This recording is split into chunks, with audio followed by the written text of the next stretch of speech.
अहमदाबाद में air India के विमान AI-171 के दुर्घटनाग्रस्त होने के बाद एयरलाइन कंपनी ने बुधवार को बड़ा फैसला लिया है। एयर इंडिया ने अगले कुछ हफ्तों के लिए वाइड बॉडी विमानों में संचालित अपनी अंतर्राष्ट्रीय उड़ानों में 15% की कटौती की है। ये कटौती अभी से लेकर 20 जून के बीच लागू की जाएगी। उसके बाद कम से कम जुलाई के मध्य तक जारी रहेगी। एयरलाइन ने कई चुनौतियों का हवाला दिया, जिसमें अनिवार्य सुरक्षा निरीक्षण, क्षेत्रीय रात्रि हवाई क्षेत्र में कर्फ्यू, मध्य पूर्व में चल रहे भू राजनीतिक तनाव और इंजीनियरिंग और कॉकपिट टीमों द्वारा अपनाई गई सतर्क परिचालन मुद्रा शामिल है। एयर इंडिया ने 18 जून को एक बयान जारी किया, जिसमें कहा गया कि अंतर्राष्ट्रीय उड़ानों में 15% की कटौती का फैसला परिचालन की स्थिरता सुनिश्चित करने, दक्षता में सुधार करने और यात्रियों को होने वाली असुविधा को कम करने के लिए लिया गया है। एयरलाइन ने कहा है कि पिछले 6 दिनों में एयर इंडिया ने परिचालन संबंधी बाधाओं के कारण 83 अंतर्राष्ट्रीय उड़ानें रद्द की हैं। कम उड़ान कार्यक्रम से प्रभावित यात्रियों को वैकल्पिक यात्रा के विकल्प दिए जाएंगे, जिसमें बिना किसी अतिरिक्त लागत के पुनः बुकिंग या पूर्ण धन वापसी शामिल है। संशोधित अंतर्राष्ट्रीय कार्यक्रम जो 20 जून 2025 से प्रभावी होगा, जल्द ही जारी किया जाएगा। एयर इंडिया ने बताया कि उसके 33 बोइंग 787, 8 और 9 विमानों में से 26 की जरूरी सुरक्षा जांच पूरी हो चुकी है। ये जांच नागरिक उड्डयन विभाग ने अहमदाबाद विमान दुर्घटना के बाद अनिवार्य की थी। बाकी बचे विमानों की जांच चल रही है और जल्द ही उन्हें भी उड़ान की अनुमति मिल जाएगी।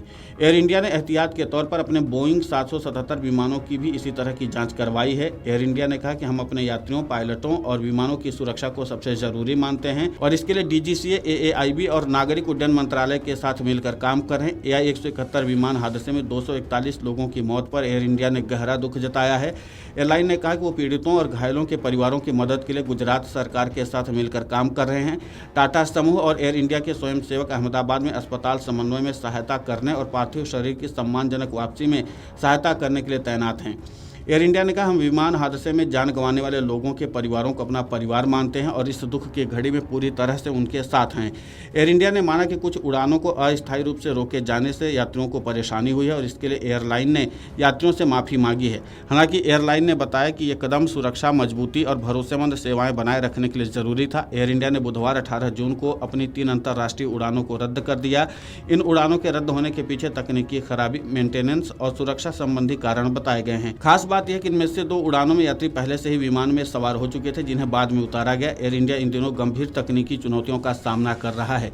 यात्रियों की सुरक्षा को ध्यान में रखते हुए फ्लाइट्स रद्द की जा रही हैं, लेकिन इससे यात्रियों को भारी असुविधा भी हो रही। एयर इंडिया ने आगे बताया कि कुछ और उड़ानों में भी रुकावटें आने की आशंका है, खासकर बोइंग 787 विमानों पर चली विशेष जांच, मौसम की खराबी और हवाई क्षेत्र की पाबंदियों के चलते।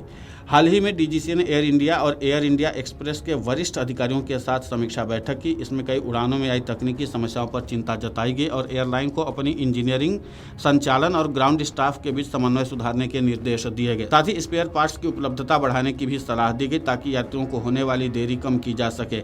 हालांकि DGCA ने भी स्पष्ट किया कि बोइंग 787 विमानों पर की गई हालिया जांच में कोई बड़ी सुरक्षा खामी नहीं पाई गई। विमानों और उनकी मेंटेनेंस प्रणाली को मौजूदा सुरक्षा मानकों के अनुरूप पाया गया है।